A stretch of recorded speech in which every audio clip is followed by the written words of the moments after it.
Hello दोस्तों, तो आज आपको लेके चलते हैं एक साइड पर जहाँ पे हमारा काम चल रहा है। मशीन चलने आई है, तो फिलिंग है एक प्लाट में, वो दिखाते हैं। तो दोस्तों आपको दिखाते हैं कंक्रीट की ईंटें। ये देखो, ये 4 इंची है, लेकिन यहाँ से यहाँ तक इतनी लंबी है। कितने की पड़ी है?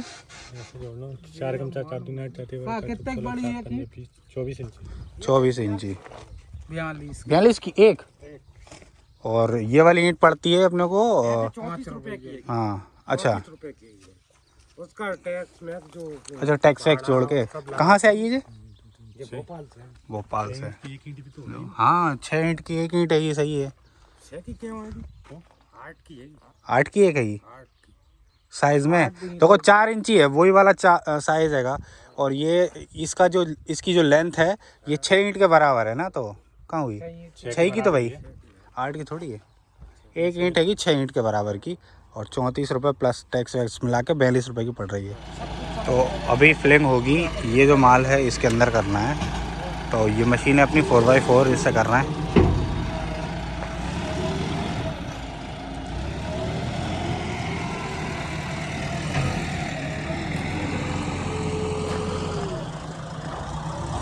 और इसकी गहराई है लगभग 3 से 4 फीट।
तो भाई साहब यहाँ पे ये मशीन चल रही है और काफ़ी लंबा काम है, चलता रहेगा। उसके बाद कुछ गड्ढे वगैरह भी खुदने हैं, तो लगभग दिन भर लग जाएगा। इस फिल्म के बाद भी काम है।